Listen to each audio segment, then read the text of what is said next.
Sa ating bansa, laganap na ang mga sakit na nararanasan ng marami nating mamamayan. Mga simpleng karamdaman na nauuwi sa kamatayan dahil ito'y napapabayaan. Naku, wag natin ipagwalang bahala ang mga masamang nararamdaman ng ating katawan dahil ang kalusugan, yan ang ating kayamanan. Ayon sa DOH or Department of Health, tumataas ang bilang ng ating mga mamamayan na nagkakaroon ng iba't ibang klaseng karamdaman. Ang dahilan ay yan na kahirapan ng buhay, walang pambili ng gamot. At ang mga iba naman hindi makapunta sa espesyalista. Tulad na lamang ng sakit na ito, nakakatakot, nakakadiri. Imagine ninyo, lalaki ang sugat at nakakawala ng pag-asang muli ka pang gagaling. Imagine ninyo, unti-unti mapuputol ang inyong paa. Ito ang pinagmulan ng sakit na diabetes. Ang diabetes kasi, more on that lifestyle natin. Dahil sa mga pagkain na kinakain natin, so tumataas yung sugar natin. But ang real score talaga is that kulang tayo ng magnesium. Ang insulin kasi, siya yung nagkokontrol ng sugar sa ating blood. Now, kung walang magnesium doon, hindi makontrol ng insulin yung sugar nandoon sa ating blood. So, hindi siya makapunta doon sa ating cells. So, ang nangyayari, ang blood natin, tumaas yung sugar. So, yun ang cause ng natin, yung mataas ang blood sugar. So, sabihin natin na diabetes ka na. Sa Pilipinas, ang sakit na diabetes ay pangwalo sa sanhi ng kamatayan ng ating mga kababayan. Ayon sa DOH, libu-libong Pilipino ang namamatay dahil sa diabetes. Hindi dapat ipagwalang bahala ang pagtaas ng diabetes case dahil marami itong magiging komplikasyon tulad ng pagkabulag, sakit sa puso, pagkasira ng kidney at maring mauwi sa dialysis.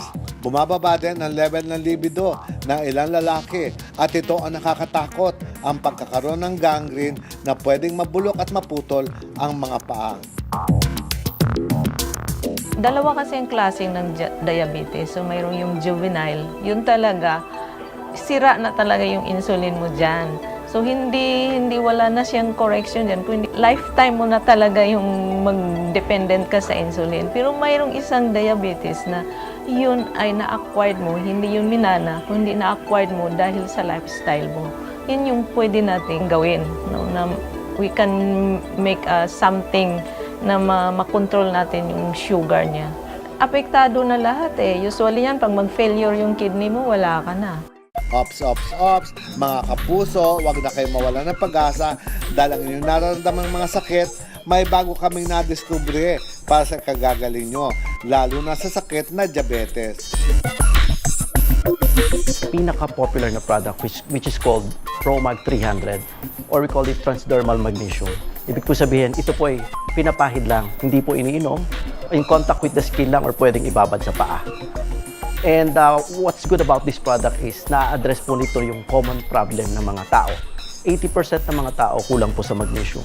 And pag kulang ka sa magnesium, doon po nagsisimula yung mga maraming sakit. And one of this, yung pinaka-common, which is diabetes.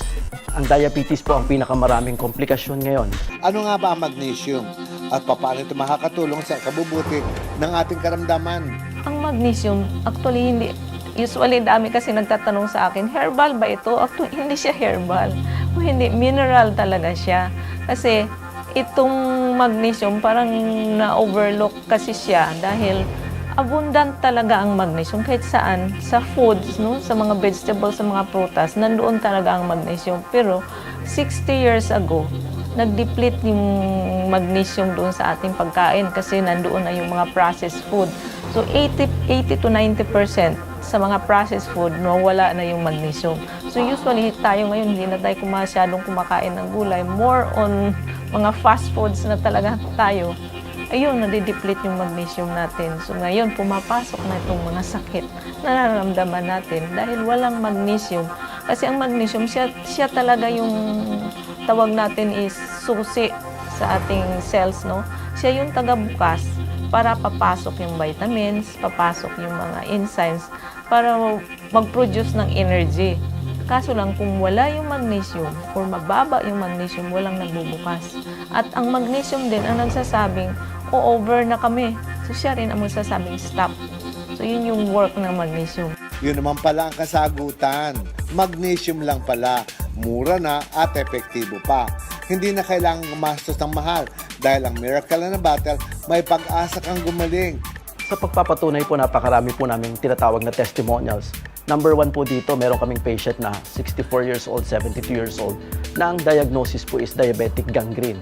Ang gangrena po, ito ay yung pagsusugat ng paa caused by diabetes. Bakit po paa ang unang naapektuhan? Kasi po siya po yung pinakamalayong sirkulasyon galing sa puso. So siya po talaga, pag nasugatan, siya po yung unang naapektuhan ng blood circulation.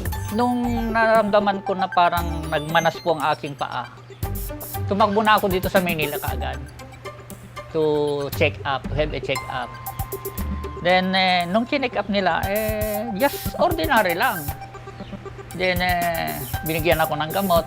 Then, lumulobo ng lumulobo hanggang medyo mabubulok na. So, I decided to po-opera na lang po.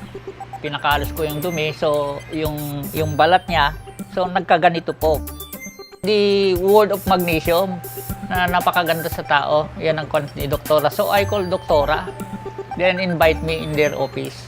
So, nag-usap po kami ni Doktora. Then, sinubukan ko po itong product na ito, itong Promac 300 transdermal magnesium.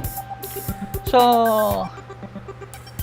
nung in-apply ko po sa aking katawan, yung pagpunas ko pa lang sa towel, after mga 5 minutes po, bigla akong nantok.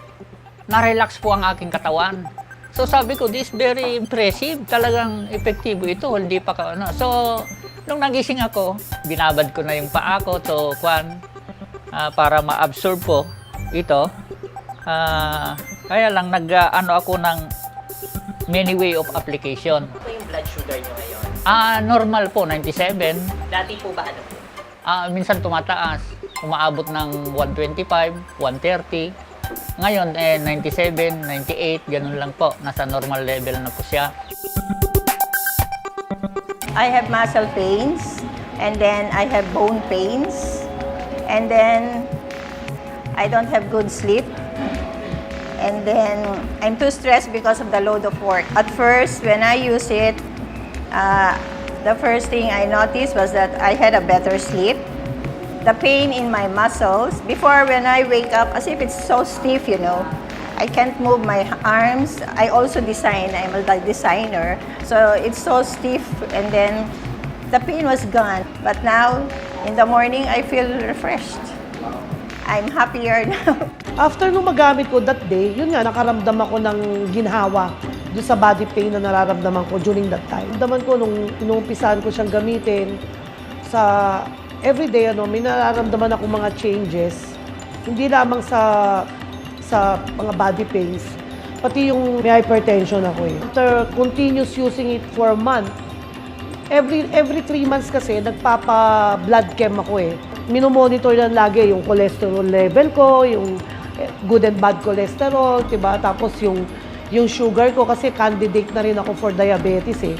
Kumbaga nasa borderline na ako eh. Ginagamit ko siya. Nung second week ng May, nagpa-blood test ako. Lahat ng test, pati yung sa heart ko, yung the echo, nag-normal siya lahat. And then my cardiologist, sinabi niya sa akin, test, tigilan mo na yung paggamit mo ng mga hypertension medicine mo. Kasi magaling ka na. Gusto naming ipaalam sa lahat na may pag-asa pa. Na kahit meron ka ng sugat na tipong hindi gumagaling because of diabetes, once you use transdermal magnesium, masasabi mo na talaga na malaking pagbabago sa buhay mo. Kaya kayong mga kapuso nating mga media, ay, hindi pala taga-media, may mga mediabetes dyan. Kahit anong karamdaman, sumubok na ng transdermal magnesium at sigurado kami, unti-unti kayong gaganda at gagaling. Sa mga nawawalan po ng pag-asa, may mga karamdaman, sakit na talagang akala nila na wala na talagang lunas. Iniimbitahan po namin kayo na subukan ang aming produkto. Ito po ang tinatawag na Promac 300 or transdermal magnesium. Napaka-safe po gamitin at very affordable. Meron po kaming numero na pwede niyong tawagan. Located po to sa Metro Walk Complex,